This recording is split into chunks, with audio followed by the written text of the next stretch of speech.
Hello everyone, मैं वर्षा आपके अपने यूट्यूब चैनल वर्षा एजुकेशन पॉइंट में एक बार फिर से स्वागत करती हूं। दोस्तों, कैसे हैं आप?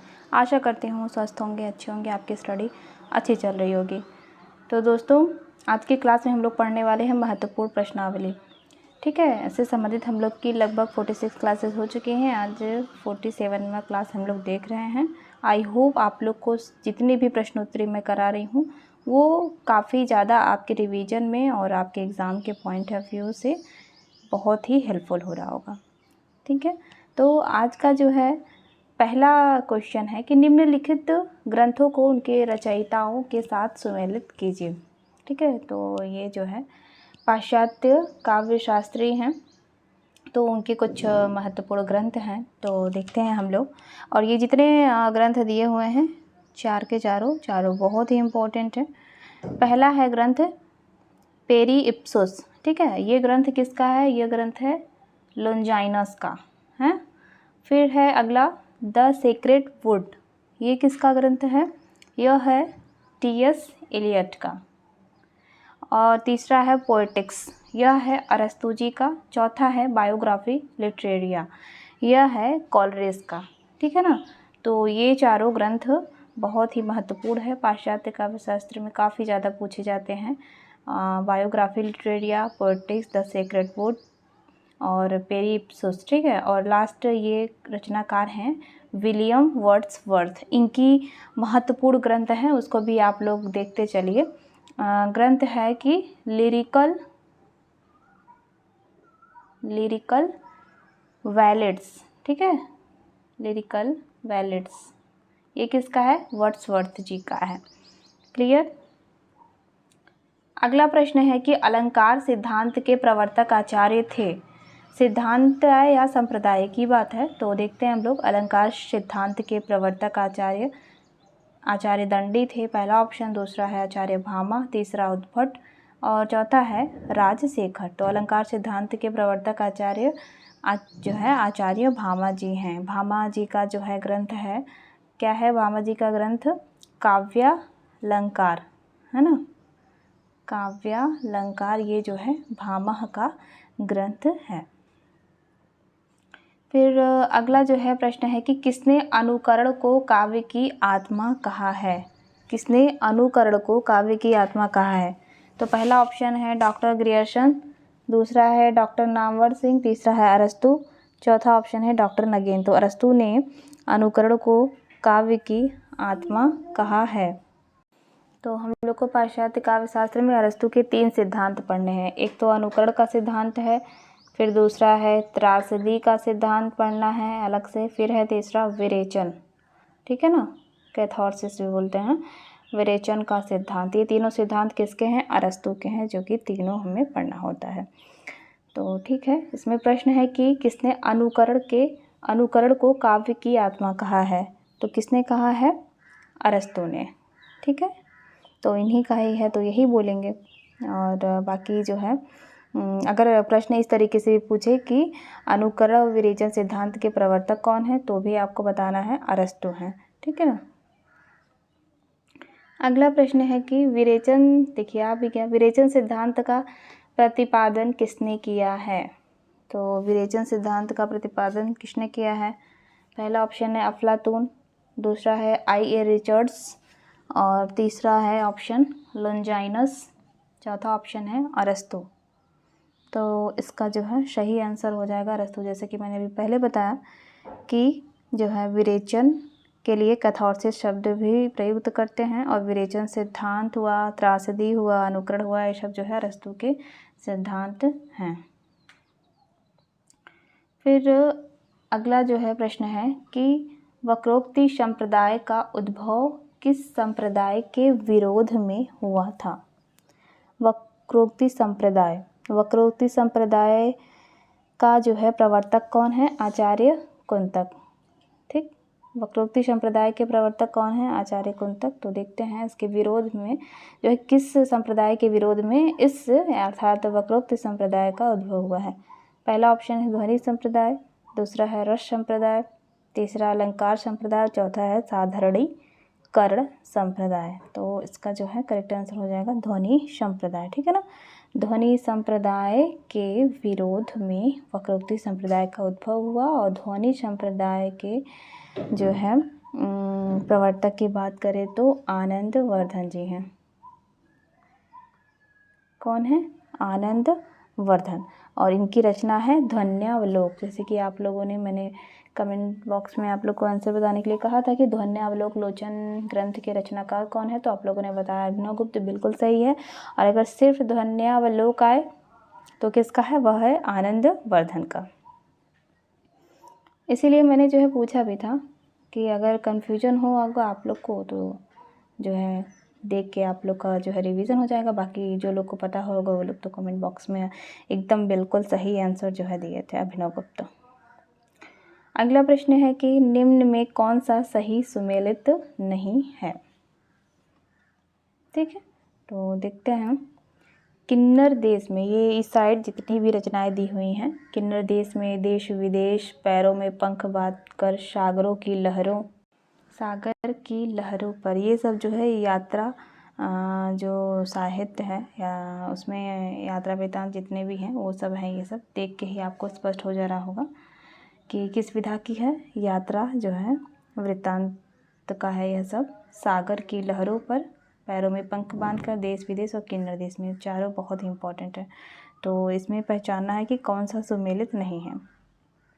तो पहला है किन्नर देश में, यह जो है यात्रा वृत्तांत जो है किसका है? यह यात्रा वृत्तांत जो है राहुल सांकृत्यायन जी का है। किन्नर देश में बिल्कुल सही है। ठीक, फिर दूसरा है देश विदेश। देश विदेश दिया हुआ है निर्मल वर्मा जी का। ये जो है गलत है, क्योंकि देश विदेश जो है रामधारी सिंह दिनकर का जो है यात्रा साहित्य है। यह देश विदेश किसका है? दिनकर जी का। बाकी किन्नर देश में राहुल सांकृत्यायन, ये जो है बिल्कुल सही है। फिर है पैरों में पंख बांधकर, ये भी रामवृक्ष वेणुपुरी का यात्रा साहित्य है। और अगला है सागर की लहरों पर, ये भी भगवत शरण उपाध्याय जी का है। बाकी बी वाला ऑप्शन जो है असंगत है। देश विदेश ये जो है रामधारी सिंह दिनकर जी का है। अगला प्रश्न है कि मोहन राकेश द्वारा लिखित आखिरी चट्टान, ठीक है, आखिरी चट्टान किस विधा की रचना है? पहला ऑप्शन है यात्रा वृत्तांत, दूसरा है समीक्षा, तीसरा है कहानी, चौथा ऑप्शन है ललित निबंध। तो मोहन राकेश द्वारा लिखित आखिरी चट्टान, यह जो है यात्रा वृत्तांत था। ए वाला ऑप्शन करेक्ट हो जाएगा। यात्रा वृत्तांत विधा की रचना है, ठीक है ना। तो इसमें जो है विशेषकर मोहन राकेश जी ने दक्षिण भारत की यात्रा का वर्णन जो है सजीव रूप में किया है। ये भी जानते रहिए आप लोग। अगला प्रश्न है कि विक्रमोर्वशीय की मूल कथा नामक निबंध के लेखक हैं। विक्रमोर्वशीय की मूल कथा नामक निबंध के लेखक हैं। पहला ऑप्शन है चंद्रधर शर्मा गुलेरी, और दूसरा है रामचंद्र शुक्ल, तीसरा है अज्ञे, और चौथा ऑप्शन है इनमें से कोई नहीं। ठीक है, तो देखते हैं इसका करेक्ट आंसर हो जाएगा पहला वाला ऑप्शन, चंद्रधर शर्मा गुलेरी। ये द्विवेदी युग के निबंधकार हैं चंद्रधर शर्मा गुलेरी, और विक्रमोर्वशीय की मूल कथा नामक निबंध के लेखक भी हैं। तो इनका जो है गुलेरी जी का और एक निबंध है मुख्य कछुआ धर्म करके है, ठीक है, कछुआ धर्म और मारेसी मोही कुठाव आदि गुलेरी जी के अन्य निबंध हैं। ये जो है तीनों बहुत ही महत्वपूर्ण हैं। विक्रमोर्वशीय की मूल कथा, कछुआ धर्म और मारेसी मोही कुठाव। अगला प्रश्न है कि वोल्गा से गंगा किसकी रचना है?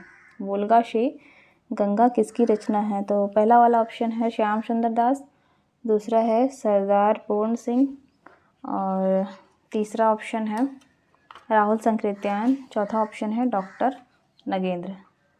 तो इसका सही आंसर हो जाएगा राहुल सांकृत्यायन। वोल्गा से गंगा राहुल सांकृत्यायन की रचना है।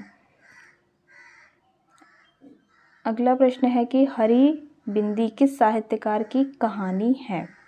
हरि बिंदी, पहला ऑप्शन है मैत्रेयी पुष्पा की है, दूसरा है उषा प्रियंवदा जी, तीसरा है मृदुला गर्ग, चौथा ऑप्शन है मन्नू भंडारी।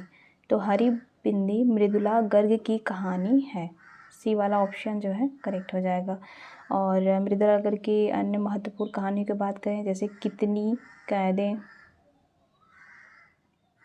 ठीक, कितनी कैदें हैं इनका, और डेफोडिल जल रहे हैं, ये डेफोडिल जल रहे हैं। और समागम,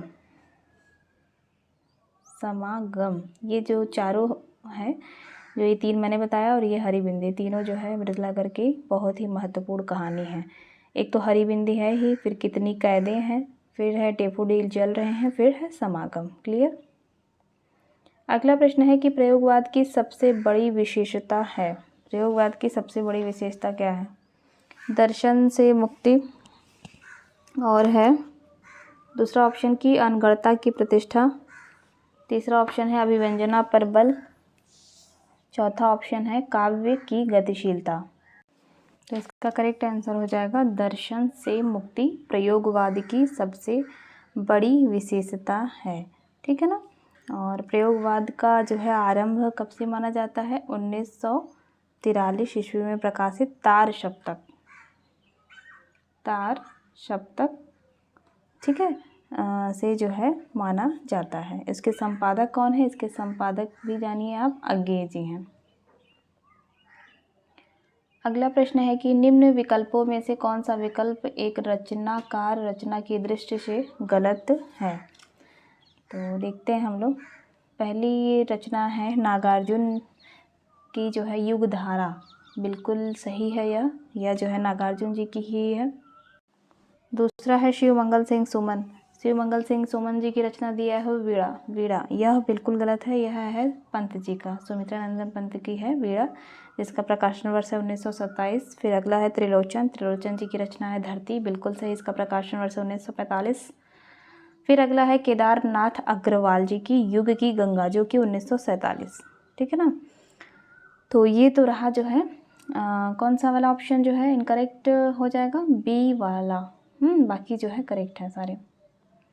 तो अगला प्रश्न है कि गोल्ड स्मिथ की कृति ट्रैवलर का अनुवाद किसने किया है? तो देखते हैं हम लोग। पहला ऑप्शन है रामचरित उपाध्याय, दूसरा ऑप्शन है राम नरेश त्रिपाठी, और तीसरा है श्रीधर पाठक, चौथा ऑप्शन है ठाकुर गोपाल शरण सिंह।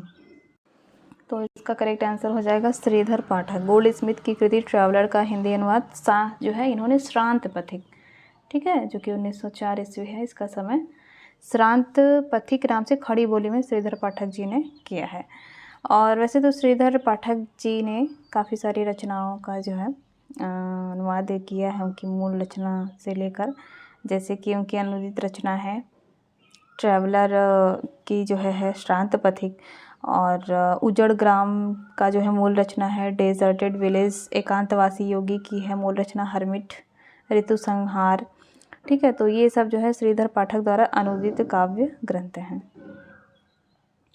अगला प्रश्न है कि महाराजा जसवंत सिंह ने भाषा भूषण की रचना किस ग्रंथ के आधार पर की है? महाराजा जसवंत सिंह ने, तो पहला ऑप्शन है चंद्रालोक, और दूसरा है साहित्य दर्पण, तीसरा है ध्वन्यावलोक, चौथा ऑप्शन है शिवराज भूषण। तो इसका करेक्ट आंसर हो जाएगा पहला वाला ऑप्शन चंद्रालोक। महाराजा जसवंत सिंह ने भाषा भूषण की रचना चंद्रालोक ग्रंथ के आधार पर की हुई है। ठीक है ना। तो ठीक है, आज का जो है यह लास्ट ही प्रश्न था। तो प्रश्न कैसे लगे आपको कमेंट बॉक्स में ज़रूर बताइएगा दोस्तों, लाइक ज़रूर कर दीजिएगा। तब तक के लिए धन्यवाद।